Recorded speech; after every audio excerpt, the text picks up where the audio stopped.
ನಮಸ್ಕಾರ ವೀಕ್ಷಕರೇ, ರಾಜಕೀಯ ಎಳೆಯಾಗಿ ವಿಶೇಷ ಕಾರ್ಯಕ್ರಮಕ್ಕೆ ಸ್ವಾಗತ. ನಾನು ಶ್ರೀಲಕ್ಷ್ಮಿ ಅಭಿಜಿತ್.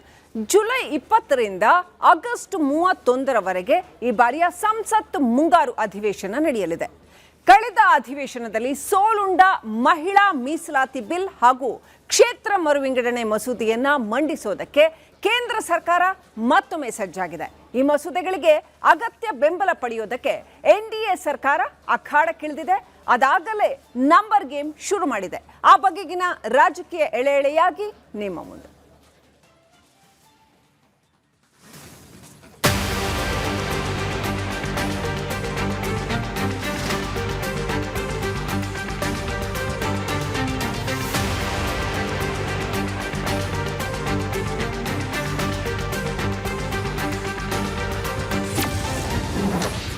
ಜುಲೈ 20ರಿಂದ ಸಂಸತ್ತಿನ ಮುಂಗಾರು ಅಧಿವೇಶನ. ಲೋಕಸಭೆ ರಾಜ್ಯಸಭೆಯಲ್ಲಿ ಹೆಚ್ಚಿದ ಎನ್ಡಿಎ ಬಲ. ಮಂಡನೆ ಆಗುತ್ತಾ ಕ್ಷೇತ್ರ ಪುನರ್ವಿಂಗಡಣೆಗೆ ಬಿಲ್. ಜುಲೈ 20ರಿಂದ ಶುರುವಾಗ್ತಾ ಇರೋ ಸಂಸತ್ ಅಧಿವೇಶನ ಕೇವಲ ಚರ್ಚೆಗೆ ಸೀಮಿತವಾಗಿಲ್ಲ. ಇದು ಮೋದಿ ಸರ್ಕಾರದ ಅತಿದೊಡ್ಡ ಅಗ್ನಿ ಪರೀಕ್ಷೆಯಾಗಿದೆ. ಜುಲೈ 20ರಿಂದ ಸಂಸತ್ತಿನ ಬಹುನಿರೀಕ್ಷಿತ ಮುಂಗಾರು ಅಧಿವೇಶನ ಶುರುವಾಗ್ತಾ ಇದೆ. ಆದ್ರೆ ಈ ಸಲದ ಅಧಿವೇಶನ ಕೇವಲ ಮಾಮೂಲಿ ಚರ್ಚೆಗಳಿಗೆ ಸೀಮಿತವಾಗಿಲ್ಲ. ಪ್ರಧಾನಿ ನರೇಂದ್ರ ಮೋದಿ ನೇತೃತ್ವದ 3ನೇ ಅವಧಿಯ ಸರ್ಕಾರಕ್ಕೆ ಇದು ಅತ್ಯಂತ ದೊಡ್ಡ ಅಗ್ನಿ ಪರೀಕ್ಷೆ.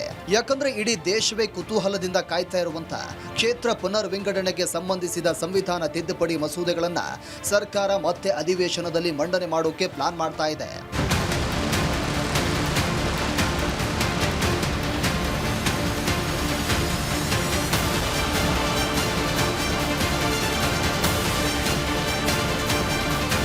ಕ್ಷೇತ್ರ ಪುನರ್ವಿಂಗಡಣೆ ಬಿಲ್ ಪಾಸ್ ಮಾಡುವುದು ಅಂದುಕೊಂಡಷ್ಟು ಸುಲಭವಲ್ಲ. ಇಲ್ಲಿ ಸಿಂಪಲ್ ಮೆಜಾರಿಟಿ ಕೆಲಸ ಮಾಡಲ್ಲ. 3/2 ಅತಿದೊಡ್ಡ ವಿಶೇಷ ಬಹುಮತ ಬೇಕು. ಇದೇ ಕಾರಣಕ್ಕೆ ದಿಲ್ಲಿಯಲ್ಲಿ ಈಗ ನಂಬರ್ ಗೇಮ್ ಜೋರಾಗಿಯೇ ನಡೀತಾ ಇದ್ದು, ಈಗ ಈ ನಂಬರ್ ಗೇಮ್ ಅತ್ಯಂತ ರೋಚಕ ಹಂತಕ್ಕೆ ಬಂದು ನಿಂತಿದೆ.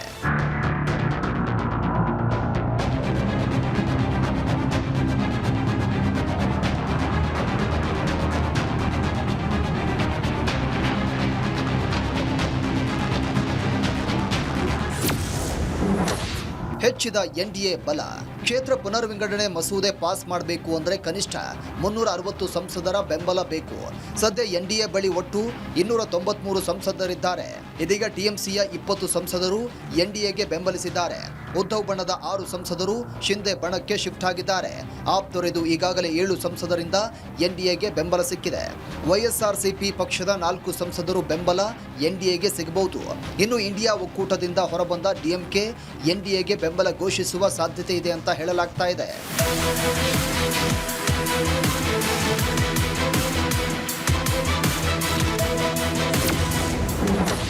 ಸೋಲಾಗಿದ್ದ ನಾರಿ ಶಕ್ತಿ ಬಿಲ್ಗೆ ಸಿಗುತ್ತಾ ಜಯ? ಮಹಿಳಾ ಮೀಸಲಾತಿ ಮೋದಿ ಸರ್ಕಾರದ ಮಹತ್ವಾಕಾಂಕ್ಷೆ ಮಸೂದೆ. ನಾರಿ ಶಕ್ತಿಗೆ ಬಲ ತುಂಬಬೇಕು, ಮಹಿಳೆಯರಿಗೆ 33% ಮೀಸಲಾತಿ ನೀಡಬೇಕು ಅಂತ ಕೇಂದ್ರ ಸರ್ಕಾರ ಪಣ ತೊಟ್ಟಿತ್ತು. ಇದಕ್ಕಾಗಿಯೇ ವಿಶೇಷ ಅಧಿವೇಶನ ಕರೆದಿತ್ತು. ಆದರೆ ಲೋಕಸಭೆಯಲ್ಲಿ ಮಹಿಳಾ ಮೀಸಲಾತಿ ಮಸೂದೆಗೆ ಸೋಲಾಗಿತ್ತು.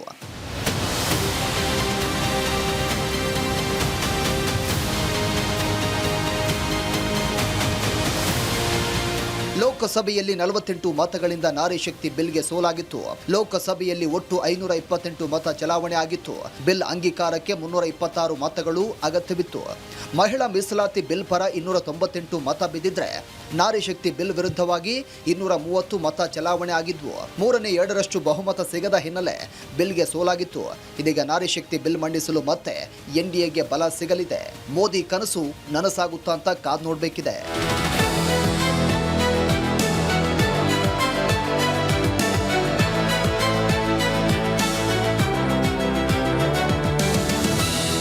ಇದು ಸಂಸತ್ ಮುಂಗಾರು ಅಧಿವೇಶನದಲ್ಲಿ ನಡೆಯಬಹುದಾದ ಸಾಧ್ಯತೆಗಳು. ಇನ್ನು ಕ್ಷೇತ್ರ ಪುನರ್ವಿಂಗಡಣೆ ಪಿನ್ ಟು ಪಿನ್ ಡೀಟೇಲ್ಸ್ ನೋಡೋದಾದ್ರೆ, ಕ್ಷೇತ್ರ ಪುನರ್ವಿಂಗಡಣೆ ವಿಷಯ ದೊಡ್ಡ ಸದ್ದು ಮಾಡ್ತಾ ಇದೆ. ಶಾಸನ ಸಭೆಗಳಲ್ಲಿ ಮಹಿಳೆಯರಿಗೆ 33% ಮೀಸಲು ಕಲ್ಪಿಸುವ ಉದ್ದೇಶದೊಂದಿಗೆ ಲೋಕಸಭೆ ಹಾಗೂ ರಾಜ್ಯ ವಿಧಾನಸಭೆಗಳ ಸಂಖ್ಯೆಯನ್ನ 50% ಹೆಚ್ಚಿಸಲು ಕೇಂದ್ರ ಸರ್ಕಾರ ಹೊರಟಿದೆ.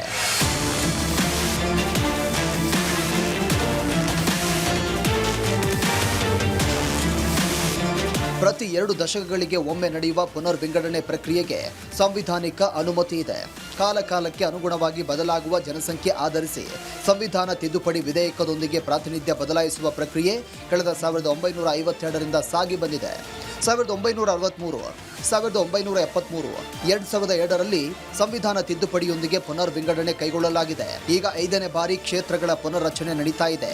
ಸಂವಿಧಾನದ 82ನೇ ವಿಧಿ ಅಡಿಯಲ್ಲಿ ಪುನರ್ ವಿಂಗಡಣಾ ಆಯೋಗ ಕಾಯ್ದೆ ಜಾರಿಗೆ ತರುವ ಮೂಲಕ ಜನಸಂಖ್ಯೆಗೆ ಅನುಗುಣವಾಗಿ ಲೋಕಸಭೆ ಹಾಗೂ ವಿಧಾನಸಭೆ ಕ್ಷೇತ್ರಗಳ ಗಡಿಗಳನ್ನು ಮರು ನಿಗದಿಪಡಿಸಲಾಗುತ್ತೆ.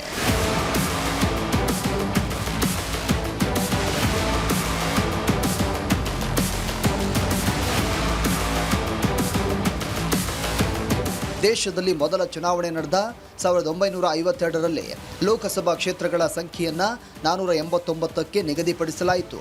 1957ರಲ್ಲಿ 494ಕ್ಕೆ ಹೆಚ್ಚಿಸಲಾಯಿತು. 1967ರಲ್ಲಿ 520ಕ್ಕೆ ಏರಿಕೆ ಮಾಡಲಾಯಿತು. 1973ರಲ್ಲಿ ಸಂಖ್ಯೆಯನ್ನು 543ಕ್ಕೆ ಹೆಚ್ಚಳ ಮಾಡಲಾಯಿತು. ಕಳೆದ 53 ವರ್ಷಗಳಿಂದ ಲೋಕಸಭೆ ಅಥವಾ ವಿಧಾನಸಭೆ ಕ್ಷೇತ್ರಗಳ ಸಂಖ್ಯೆ ಬದಲಾಗಿಲ್ಲ. ಆದರೆ ರಾಜ್ಯವಾರು ಜನಸಂಖ್ಯೆ ಆಧಾರದ ಮೇಲೆ ಕ್ಷೇತ್ರಗಳ ಗಡಿಯನ್ನು ಪುನರ್ರಚನೆ ಮಾಡಲಾಗಿದೆ. ಕರ್ನಾಟಕದ ಉದಾಹರಣೆಯೊಂದಿಗೆ ಹೇಳುವುದಾದರೆ 2006ರಲ್ಲಿ ಕೈಗೊಂಡ ಕ್ಷೇತ್ರ ಪುನರ್ ವಿಂಗಡಣೆಯಲ್ಲಿ ಬೆಂಗಳೂರಲ್ಲಿ 1 ಕ್ಷೇತ್ರವನ್ನು ಹೆಚ್ಚಿಸಿ ಜಿಲ್ಲಾ ಮಟ್ಟದಲ್ಲಿ 1 ಕ್ಷೇತ್ರವನ್ನು ಕಡಿಮೆ ಮಾಡಲಾಯಿತು. ಪ್ರತ್ಯೇಕವಾಗಿದ್ದ ಚಿಕ್ಕಮಗಳೂರು, ಉಡುಪಿ ಕ್ಷೇತ್ರಗಳನ್ನು ಒಗ್ಗೂಡಿಸಿ ಒಂದೇ ಕ್ಷೇತ್ರವಾಗಿ ರೂಪಿಸಲಾಯಿತು. ಅದೇ ರೀತಿ ಜಿಲ್ಲೆಗಳಲ್ಲಿದ್ದ ಹಲವು ವಿಧಾನಸಭಾ ಕ್ಷೇತ್ರಗಳನ್ನು ರದ್ದುಪಡಿಸಿ ಬೆಂಗಳೂರಿನ ಕ್ಷೇತ್ರಗಳ ಸಂಖ್ಯೆಯನ್ನು ಹೆಚ್ಚಳ ಮಾಡಲಾಯಿತು. ಕ್ಷೇತ್ರ ಪುನರ್ ವಿಂಗಡಣೆ ಹೇಗೆ? ಸಂವಿಧಾನದ 82ನೇ ವಿಧಿ ಅಡಿ ಪುನರ್ ವಿಂಗಡಣಾ ಆಯೋಗ ರಚನೆ ಮಾಡಲಾಗುತ್ತೆ. ಸುಪ್ರೀಂ ಕೋರ್ಟ್ ನಿವೃತ್ತ ನ್ಯಾಯಮೂರ್ತಿ ನೇತೃತ್ವದಲ್ಲಿ ರಚನೆಯಾಗುವ ಆಯೋಗದಲ್ಲಿ ಮುಖ್ಯ ಚುನಾವಣಾ ಆಯುಕ್ತರು, ರಾಜ್ಯ ಚುನಾವಣಾ ಆಯುಕ್ತರು, ಆಯಾ ರಾಜ್ಯಗಳ ಸಂಸದರು ಅಥವಾ ಶಾಸಕರು ಆಯೋಗದ ಸದಸ್ಯರಾಗಿರ್ತಾರೆ. ಸಂಸದರು, ಶಾಸಕರು ಸಲಹೆ, ಸೂಚನೆ ನೀಡಬಹುದೇ ವಿನಃ ಯಾವುದೇ ಮತ ಚಲಾಯಿಸುವ ಅಧಿಕಾರ ಹೊಂದಿರುವುದಿಲ್ಲ. ಆಯೋಗದ ನಿರ್ಧಾರಗಳನ್ನು ಯಾವುದೇ ನ್ಯಾಯಾಲಯಗಳಲ್ಲಿ ಪ್ರಶ್ನಿಸುವುದಕ್ಕೆ ಅವಕಾಶ ಇಲ್ಲ.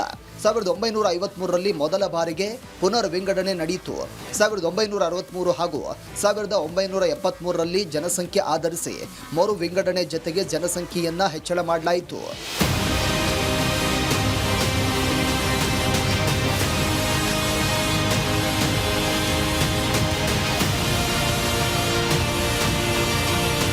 ಜನಸಂಖ್ಯೆ ನಿಯಂತ್ರಣ ಉದ್ದೇಶದೊಂದಿಗೆ 1976ರಲ್ಲಿ 42ನೇ ಸಂವಿಧಾನ ತಿದ್ದುಪಡಿ ಮೂಲಕ ಲೋಕಸಭೆ ಅಥವಾ ರಾಜ್ಯಗಳ ವಿಧಾನಸಭೆ ಸಂಖ್ಯೆ ಹೆಚ್ಚಳವನ್ನು 2001ರವರೆಗೆ ನಿರ್ಬಂಧಿಸಲಾಯಿತು. 2001ರಲ್ಲಿ ಪುನಃ 84ನೇ ಸಂವಿಧಾನ ತಿದ್ದುಪಡಿ ತಂದು ಕ್ಷೇತ್ರಗಳ ಪುನರ್ರಚನೆಯನ್ನು 2026ರವರೆಗೆ ನಿಷೇಧಿಸಲಾಯಿತು.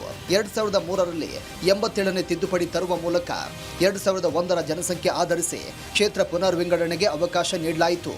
ಆದರೆ ಕ್ಷೇತ್ರಗಳ ಸಂಖ್ಯೆ ಹೆಚ್ಚಳ ಮಾಡದೆ ಕೇವಲ ಗಡಿಗಳನ್ನಷ್ಟೇ ಬದಲಾಯಿಸಿತು.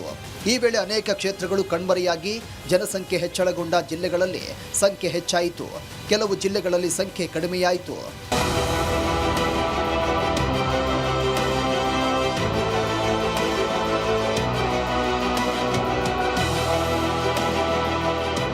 ಇದೀಗ ಸುಮಾರು 53 ವರ್ಷದ ಬಳಿಕ ಲೋಕಸಭೆ, ವಿಧಾನಸಭಾ ಕ್ಷೇತ್ರಗಳ ಸಂಖ್ಯೆ ಹೆಚ್ಚಳ ಮಾಡಲು ಕೇಂದ್ರ ಮುಂದಾಗಿದೆ.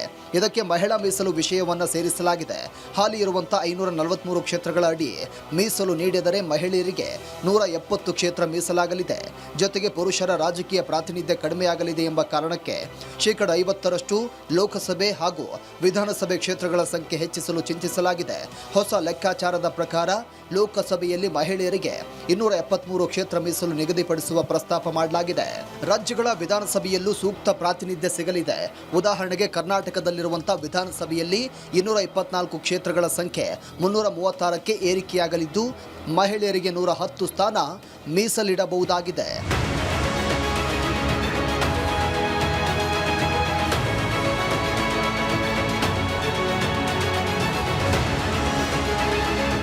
ಮಹಿಳಾ ಮೀಸಲು ಅನುಷ್ಠಾನ ಜೊತೆಗೆ ಶಾಸನ ಸಭೆ ಸಂಖ್ಯೆ ಹೆಚ್ಚಿಸಲು ಸಂವಿಧಾನದ 131ನೇ ತಿದ್ದುಪಡಿ ಮಂಡಿಸಲು ಸರ್ಕಾರ ಮುಂದಾಗಿತ್ತು. 2023ರಲ್ಲಿ ಅಂಗೀಕಾರಗೊಂಡಂತ ಮಹಿಳಾ ಮೀಸಲು ಜಾರಿಗೆ ಹೊಸ ಜನಗಣತಿ ಕೈಗೊಳ್ಳಬೇಕಿದೆ. ಆದರೆ 2026ರಲ್ಲಿ ಆರಂಭವಾಗಿರುವಂತಹ ಜನಗಣತಿ ಪೂರ್ಣಗೊಳ್ಳುವ ತನಕ ಮೀಸಲು ಅನುಷ್ಠಾನ ಸಾಧ್ಯವಿರಲಿಲ್ಲ. ಹೀಗಾಗಿ 2011ರ ಜನಸಂಖ್ಯೆ ಆಧರಿಸಿ ಮರು ವಿಂಗಡಣೆ ಮಾಡಲು ತೀರ್ಮಾನಿಸಿತ್ತು. ಇದಕ್ಕಾಗಿ 3 ತಿದ್ದುಪಡಿ ವಿಧೇಯಕಗಳನ್ನು ಕೂಡ ಸರ್ಕಾರ ಮಂಡಿಸಿತ್ತು. ಮೊದಲನೇದು ಮಹಿಳಾ ಮಹಿಳಾ ಮೀಸಲು ತಿದ್ದುಪಡಿ ವಿಧೇಯಕ, ಕ್ಷೇತ್ರ ಪುನರ್ ವಿಂಗಡಣೆ ಆಯೋಗ ವಿಧೇಯಕ, ಕೇಂದ್ರಾಡಳಿತ ಪ್ರದೇಶಗಳ ತಿದ್ದುಪಡಿ ವಿಧೇಯಕ. ಇನ್ನು ಕ್ಷೇತ್ರ ಪುನರ್ ವಿಂಗಡಣೆ 2011ರ ಜನಸಂಖ್ಯೆ ಆಧರಿಸಿ ನಡೆದರೂ ಪ್ರತಿ ರಾಜ್ಯಗಳಲ್ಲಿ ಕ್ಷೇತ್ರಗಳ ಸಂಖ್ಯೆಯನ್ನ 50% ಹೆಚ್ಚಿಸುವ ಪ್ರಸ್ತಾಪ ಮಾಡಲಾಗಿತ್ತು. ಅಂದರೆ ಒಂದು ರಾಜ್ಯದಲ್ಲಿ 50 ಲೋಕಸಭೆ ಕ್ಷೇತ್ರಗಳಿದ್ದರೆ ವಿಂಗಡಣೆ ಬಳಿಕ ಸಂಖ್ಯೆ 75ಕ್ಕೆ ಹೆಚ್ಚಳವಾಗಲಿದೆ. ಅದೇ ಮಾದರಿಯಲ್ಲಿ ರಾಜ್ಯ ವಿಧಾನಸಭೆ ಕ್ಷೇತ್ರಗಳ ಸಂಖ್ಯೆ ಹೆಚ್ಚಳವಾಗಲಿದೆ. ಪ್ರಸ್ತುತ ಲೋಕಸಭೆ ಹಾಗೂ ರಾಜ್ಯ ವಿಧಾನಸಭೆಗಳ ಪ್ರಾತಿನಿಧ್ಯ 1971ರ ಜನಸಂಖ್ಯೆ ಆಧರಿಸಿದೆ. ಅಂದರೆ 54.79 ಕೋಟಿ ಜನಸಂಖ್ಯೆಯ ಮೇಲೆ ಪ್ರಾತಿನಿಧ್ಯ ಹಂಚಿಕೆ ಮಾಡಲಾಗಿದೆ. ಪ್ರಸ್ತುತ ದೇಶದ ಜನಸಂಖ್ಯೆ 150 ಕೋಟಿ ಸನಿಹದಲ್ಲಿದೆ. ಅಂದರೆ 1971ರ ಜನಸಂಖ್ಯೆಗಿಂತ 3 ಪಟ್ಟು ಹೆಚ್ಚಳವಾಗಿದೆ. ಆದರೆ ಪ್ರಾತಿನಿಧ್ಯ ಮಾತ್ರ 54 ಕೋಟಿ ಜನಸಂಖ್ಯೆಯನ್ನು ಆಧರಿಸಿದೆ. ಜನಸಂಖ್ಯೆಗೆ ಅನುಗುಣವಾಗಿ ಪ್ರಾತಿನಿಧ್ಯ ನೀಡುವುದು ಜೊತೆಗೆ ಮಹಿಳಾ ಮೀಸಲು ಅನುಷ್ಠಾನಕ್ಕೆ ಸಂವಿಧಾನದ 131ನೇ ತಿದ್ದುಪಡಿ ಮಂಡಿಸಲಾಗಿದೆ. ಹೊಸ ಮರು ವಿಂಗಡಣೆ 121 ಕೋಟಿ ಜನಸಂಖ್ಯೆ ಆಧರಿಸಿ ನಡೆಯಲಿದೆ. ದಕ್ಷಿಣ ಭಾರತದ ರಾಜ್ಯಗಳ ವಿರೋಧ ಯಾಕೆ? ಕ್ಷೇತ್ರ ಪುನರ್ ವಿಂಗಡಣೆಗೆ ದಕ್ಷಿಣ ರಾಜ್ಯಗಳು ವಿರೋಧ ಮಾಡಿವೆ. ಅದರಲ್ಲೂ ಪ್ರತಿಪಕ್ಷ ಆಡಳಿತ ರಾಜ್ಯಗಳು ಕಟುವಾಗಿ ಟೀಕೆ ಮಾಡಿವೆ. ಜನಸಂಖ್ಯೆ ನಿಯಂತ್ರಣ ಅನುಷ್ಠಾನಗೊಳಿಸಿದ ದಕ್ಷಿಣ ರಾಜ್ಯಗಳ ಪ್ರಾತಿನಿಧ್ಯ ಕಡಿಮೆಯಾಗಲಿದೆ ಎಂಬ ವಾದ ಮುಂದಿಟ್ಟಿವೆ. ಪ್ರಸ್ತುತ ಲೋಕಸಭೆಯಲ್ಲಿ ಉತ್ತರದ ರಾಜ್ಯಗಳ, ಮುಖ್ಯವಾಗಿ ಹಿಂದಿ ಹೃದಯ ಭಾಗ ರಾಜ್ಯಗಳ ಪ್ರಾತಿನಿಧ್ಯ 38%ರಷ್ಟಿದೆ. ದಕ್ಷಿಣ ರಾಜ್ಯಗಳ ಪ್ರಾತಿನಿಧ್ಯ 24.3ರಷ್ಟಿದೆ. 2011ರ ಜನಸಂಖ್ಯೆ ಆಧರಿಸಿ ವಿಂಗಡಣೆ ಮಾಡಿದರೆ ಉತ್ತರ ರಾಜ್ಯಗಳ ಪ್ರಾತಿನಿಧ್ಯ 43.1ಕ್ಕೆ ಹೆಚ್ಚಿಸಿದರೆ ದಕ್ಷಿಣದ ಪ್ರಾತಿನಿಧ್ಯ 20.7ಕ್ಕೆ ಕುಸಿಯಲಿದೆ ಎಂಬುದು ಪ್ರತಿಪಕ್ಷಗಳ ಆರೋಪ.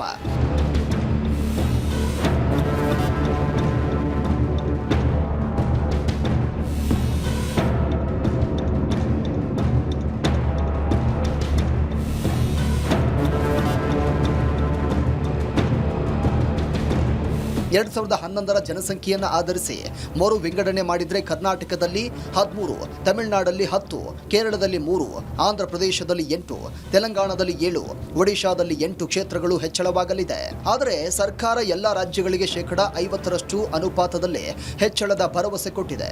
ಅಂದರೆ ಕರ್ನಾಟಕದಲ್ಲಿ 14, ತಮಿಳುನಾಡಲ್ಲಿ 19, ಆಂಧ್ರ ಪ್ರದೇಶದಲ್ಲಿ 12, ತೆಲಂಗಾಣದಲ್ಲಿ 8, ಒಡಿಶಾದಲ್ಲಿ 10 ಕ್ಷೇತ್ರಗಳು ಹೆಚ್ಚಳವಾಗಲಿವೆ. ಆದರೂ ಸರ್ಕಾರ ಸಿದ್ಧಪಡಿಸಿದ ಕರಡು ವಿಧೇಯಕದಲ್ಲಿ 50%ರಷ್ಟರ ಅನುಪಾತದಲ್ಲಿ ಹೆಚ್ಚಳದ ಕುರಿತು ಯಾವುದೇ ಅಂಶ ಉಲ್ಲೇಖಿಸದ ಹಿನ್ನೆಲೆಯಲ್ಲಿ ಪ್ರತಿಪಕ್ಷಗಳು ವಿರೋಧವನ್ನು ವ್ಯಕ್ತಪಡಿಸಿವೆ.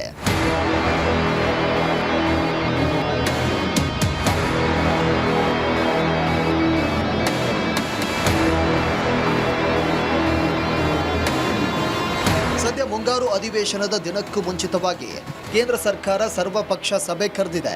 ಈ ಸಭೆಯಲ್ಲಿ ಶಾಸನಾತ್ಮಕ ಕಾರ್ಯಸೂಚಿಯ ರೂಪರೇಷೆಯನ್ನು ಮಂಡಿಸಲಿದೆ. ಇದೇ ವೇಳೆ ಅಧಿವೇಶನದ ಸಂದರ್ಭದಲ್ಲಿ ತಾನು ಮಂಡಿಸಲು ಬಯಸಿರುವಂತಹ ವಿಷಯಗಳ ಕುರಿತು ವಿಪಕ್ಷಗಳು ಮಾಹಿತಿ ನೀಡುವ ಸಾಧ್ಯತೆ ಇದೆ.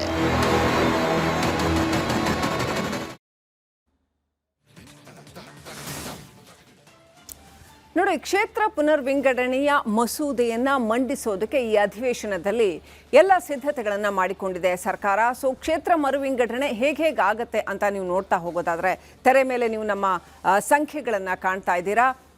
ಎಷ್ಟು ಕ್ಷೇತ್ರ ಉತ್ತರ ಪ್ರದೇಶದಲ್ಲಿ ಪ್ರಸಕ್ತ ಉದಾಹರಣೆಗೆ 80 ಕ್ಷೇತ್ರಗಳು ಇದ್ದಾವೆ, 40 ಇನ್ನು 120. ಕರ್ನಾಟಕದಲ್ಲಿ 28 ಲೋಕಸಭಾ ಕ್ಷೇತ್ರಗಳಿದ್ದಾವೆ, 14 ಆ್ಯಡ್ ಆನ್ ಆಗುತ್ತೆ, ಸೇರುತ್ತೆ.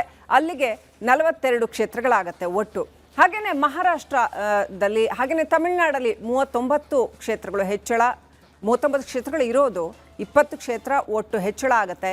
ಈಗ 59 ಆಗುತ್ತೆ ಟೋಟಲ್ ಸೀಟ್ಸ್. ಮಧ್ಯಪ್ರದೇಶದಲ್ಲಿ 29 ಸ್ಥಾನಗಳು, 15 ಹೆಚ್ಚಳ ಆಗುತ್ತೆ, 44 ಟೋಟಲ್ ಸೀಟ್ಸ್ ಆಗುತ್ತೆ.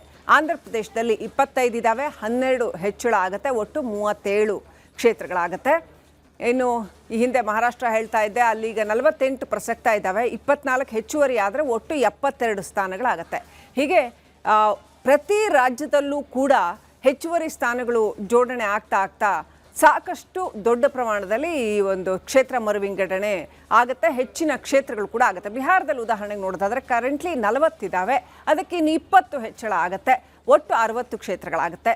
ಕೇರಳದಲ್ಲಿ 20 ಲೋಕಸಭಾ ಕ್ಷೇತ್ರಗಳು ಈಗ ಇದ್ದಾವೆ, ಇನ್ನೂ 10 ಅಂದರೆ ಮರು ವಿಂಗಡಣೆ ಮಾಡಿದಾಗ 10 ಹೆಚ್ಚುವರಿ ಕ್ಷೇತ್ರಗಳು ಬರುತ್ತೆ, ಒಟ್ಟು 30 ಕ್ಷೇತ್ರಗಳಾಗುತ್ತೆ. ಒಡಿಶಾದಲ್ಲಿ 21, ಈಗ 8 ಹೆಚ್ಚುವರಿ ಕ್ಷೇತ್ರಗಳು ಸೇರ್ಪಡೆಯಾದರೆ 29 ಕ್ಷೇತ್ರಗಳಾಗುತ್ತೆ. ತೆಲಂಗಾಣದಲ್ಲೂ ಅಷ್ಟೇ. ಈಗ ಕರೆಂಟ್ಲಿ 17 ಇದೆ, ಅದಕ್ಕೆ ಇನ್ನು 7 ಅಂದರೆ ಮರುವಿಂಗಡಣೆ ಆದಾಗ 7 ಹೆಚ್ಚುವರಿ ಕ್ಷೇತ್ರಗಳಾಗುತ್ತೆ. ಒಟ್ಟು 24 ಲೋಕಸಭಾ ಕ್ಷೇತ್ರಗಳಾಗುತ್ತೆ. ಇದೇ ಪ್ರಕಾರವಾಗಿ ನಿಮಗೆ ವಿಧಾನಸಭಾ ಕ್ಷೇತ್ರಗಳು ಕೂಡ ಮರುವಿಂಗಡಣೆ ಆಗಬೇಕಾಗತ್ತೆ ಆಗ ಜನಸಂಖ್ಯೆಗೆ ಅನುಗುಣವಾಗಿ. ಇನ್ನು ಪಶ್ಚಿಮ ಬಂಗಾಳದಲ್ಲಿ ಈಗ ಕರೆಂಟ್ಲಿ 42 ಇದೆ, 21 ಹೆಚ್ಚುವರಿ ಕ್ಷೇತ್ರಗಳು ಬರ್ತವೆ ಮರು ವಿಂಗಡಣೆ ಆದರೆ. ಒಟ್ಟು 63 ಲೋಕಸಭಾ ಕ್ಷೇತ್ರಗಳಾಗುತ್ತೆ. ಪಂಜಾಬಲ್ಲಿ 13 ಈಗ ಕರೆಂಟ್ಲಿ ಇರುವಂಥ ಲೋಕಸಭಾ ಕ್ಷೇತ್ರಗಳು, ಅದಕ್ಕೆ 6 ಕ್ಷೇತ್ರಗಳು ಮರು ವಿಂಗಡಣೆ ಆದಾಗ ಆ್ಯಡ್ ಆನ್ ಆಗುತ್ತೆ, ಆವಾಗ 19 ಕ್ಷೇತ್ರಗಳು ಆಗುತ್ತೆ. ಛತ್ತೀಸ್ಗಢದಲ್ಲೂ ಅಷ್ಟೇ 11 ಇದ್ದಾವೆ, 6 ಸೇರಿದ್ರೆ 17 ಕ್ಷೇತ್ರಗಳು ಒಟ್ಟು ಹೆಚ್ಚುವರಿ ಆಗಲಿದೆ. 6 ಹೆಚ್ಚುವರಿ ಕ್ಷೇತ್ರಗಳು ಸೇರಿದ್ರೆ ಒಟ್ಟು 17 ಕ್ಷೇತ್ರ. ಅಸ್ಸಾಂನಲ್ಲಿ 14 ಕ್ಷೇತ್ರಗಳು ಕರೆಂಟ್ಲಿ ಇರ್ತಕ್ಕಂಥದ್ದು, 7 ಕ್ಷೇತ್ರ ಸೇರ್ಪಡೆ ಆದರೆ 21 ಕ್ಷೇತ್ರಗಳಾಗುತ್ತೆ. ಗುಜರಾತಲ್ಲಿ ಈಗ 26 ಲೋಕಸಭಾ ಕ್ಷೇತ್ರ ಇದೆ, ಅದಕ್ಕೆ 16 ಮರು ವಿಂಗಡಣೆ ಆಗಿ 16 ಹೆಚ್ಚುವರಿ ಕ್ಷೇತ್ರಗಳಾದರೆ ಒಟ್ಟು 42 ಕ್ಷೇತ್ರಗಳು. ಹೀಗೆ ಎಲ್ಲ ರಾಜ್ಯಗಳಲ್ಲೂ ಕೂಡ, ಜಾರ್ಖಂಡ್ ಇರ್ಬೋದು, ಹರಿಯಾಣ ಇರ್ಬೋದು, ಎಲ್ಲ ರಾಜ್ಯಗಳಲ್ಲೂ ಕೂಡ, ಮಧ್ಯಪ್ರದೇಶ ಇರ್ಬೋದು. ದೆಹಲಿಯಲ್ಲಿ ಈಗ 7 ಲೋಕಸಭಾ ಕ್ಷೇತ್ರಗಳಿದೆ. ದೆಹಲಿಯಲ್ಲಿ ಇನ್ನು 4 ಹೆಚ್ಚುವರಿಯಾಗಿ ಸೇರ್ಪಡೆ ಆಗತ್ತೆ ಮರು ವಿಂಗಡಣೆ ಆದರೆ, ಆಗ ಒಟ್ಟು 11 ಆಗತ್ತೆ. ಇನ್ನಷ್ಟು ಅಪ್ಡೇಟ್ ಪಡ್ಕೊಳ್ಳೋಣ. ಒಟ್ಟು ಇದರ ಪರಿಣಾಮಗಳು ಏನೇನು, ರಾಜಕೀಯ ಏನು, ಇದರ ಹಿಂದೆ, ಇದೆಲ್ಲದರ ಕುರಿತಾಗಿ ವಿಶ್ಲೇಷಣಾತ್ಮಕ ಒಳನೋಟವನ್ನು ಕೊಡ್ತಾರೆ ನಮ್ಮ ಪ್ರತಿನಿಧಿ ವೀರೇಂದ್ರ ಉಪ್ಪುಂದ. ವೀರೇಂದ್ರ, ಬಹುಶಃ ಭಾರತದ ರಾಜಕೀಯ ಇತಿಹಾಸದಲ್ಲೇ ಅತ್ಯಂತ ಪ್ರಮುಖವಾದಂತಹ ನಿರ್ಣಯಗಳಲ್ಲಿ ಇದು ಒಂದು ಅಂತ ಅನ್ಕೋತೀನಿ. ಅತ್ಯಂತ ಪ್ರಮುಖವಾದಂತಹ ಮಸೂದೆಗಳಲ್ಲಿ ಅಥವಾ ಸಂವಿಧಾನದ ತಿದ್ದುಪಡಿಯಲ್ಲಿ ಇದು ಒಂದು ಅಂತ ಅನ್ಕೋತೀನಿ. ಡಿಲಿಮಿಟೇಷನ್ ಈ ಹಿಂದೂ ಕೂಡ ಆಗಿತ್ತು. ಸೊ ಈಗ ಮತ್ತೆ ಆ ಡಿಲಿಮಿಟೇಷನ್ ಕ್ಷೇತ್ರಗಳನ್ನು ಪುನರ್ವಿಂಗಡಣೆ ಮಾಡುವಂತಹ ಒಂದು ಸಂದರ್ಭ ಒದಗಿ ಬಂದಿದೆ ಅಂತ. ಇದರ ರಾಜಕೀಯ ಪರಿಣಾಮಗಳು ಏನಿರುತ್ತೆ, ಏನೆಲ್ಲ ಲೆಕ್ಕಾಚಾರಗಳಿದೆ ಇದರಲ್ಲಿ ವೀರೇಂದ್ರ ಉಪ್ಪುಂದ?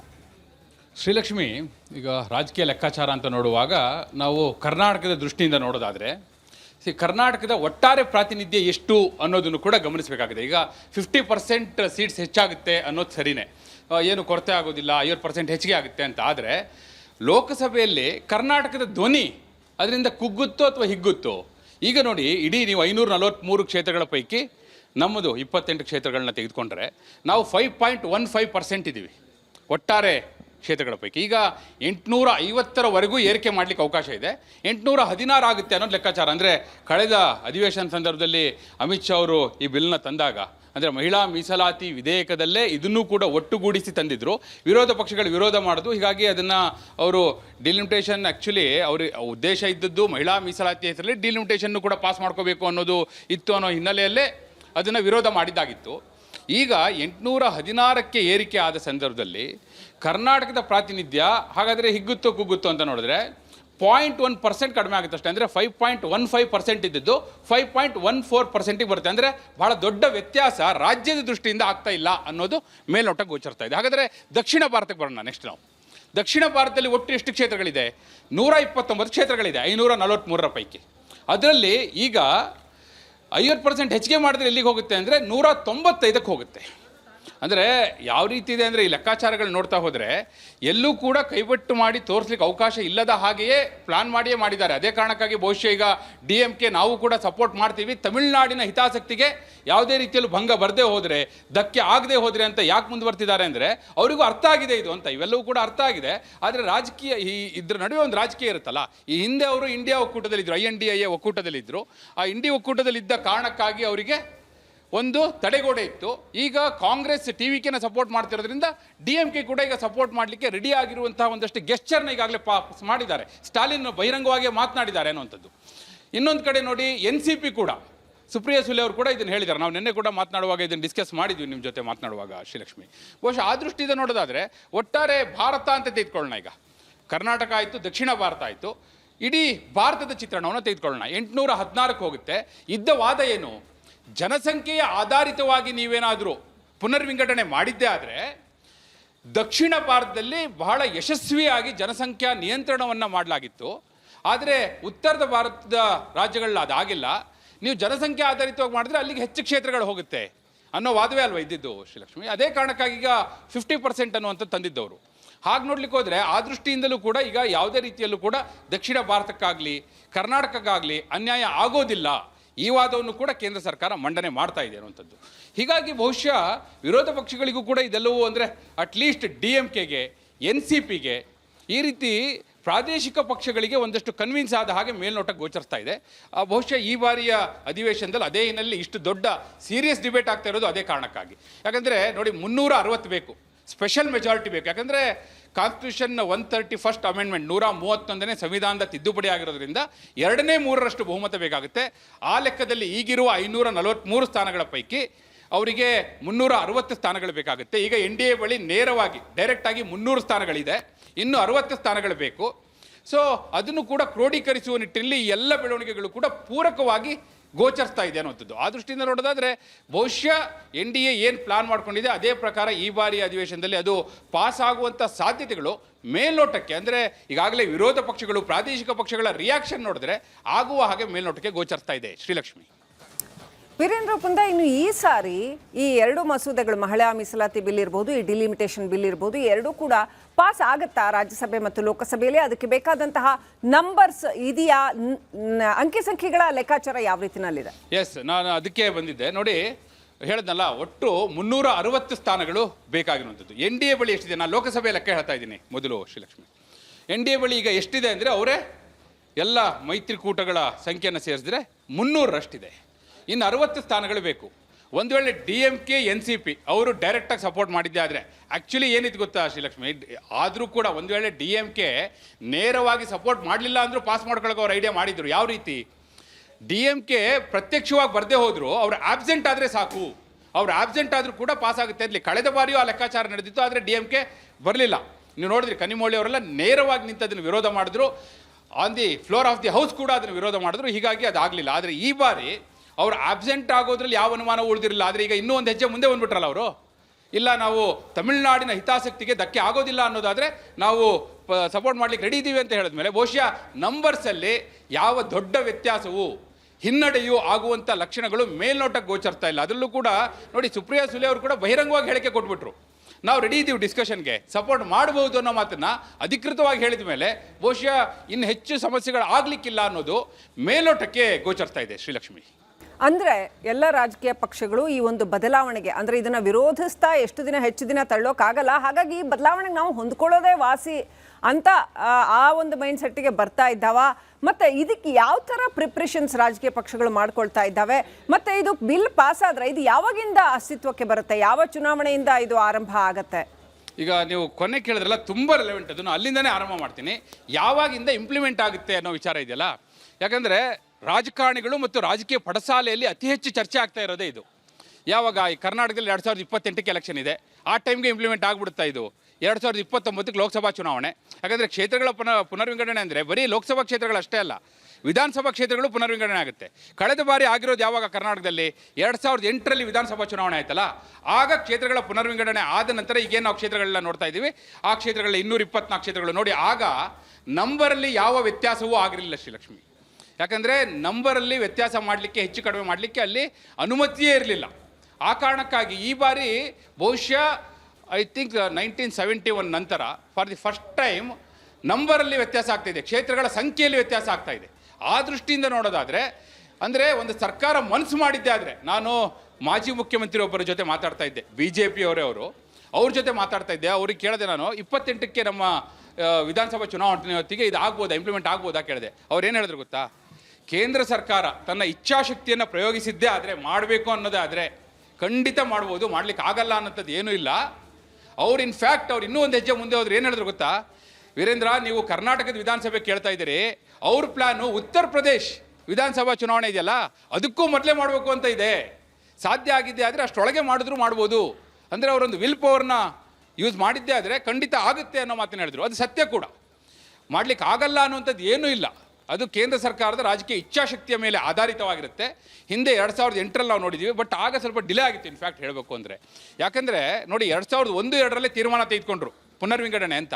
2004ರಲ್ಲಿ ಲೋಕಸಭಾ ಚುನಾವಣೆ ಆಯಿತು, ರಾಜ್ಯದಲ್ಲಿ ವಿಧಾನಸಭಾ ಚುನಾವಣೆ ಆಯಿತು ಶ್ರೀಲಕ್ಷ್ಮಿ. ಆಗ ಅದು ಇಂಪ್ಲಿಮೆಂಟ್ ಆಗಲಿಲ್ಲ 2004ರಲ್ಲಿ. ಕ್ಷೇತ್ರ ಪುನರ್ವಿಂಗಡಣೆ ಆಗಿ ಅದು ಇಂಪ್ಲಿಮೆಂಟ್ ಆಗಿದ್ದು ಯಾವಾಗ ಅಂದರೆ 2008ರ ವಿಧಾನಸಭಾ ಚುನಾವಣೆ, ಆನಂತರ 2009ರ ಲೋಕಸಭಾ ಚುನಾವಣೆ ಹೊತ್ತಿಗೆ.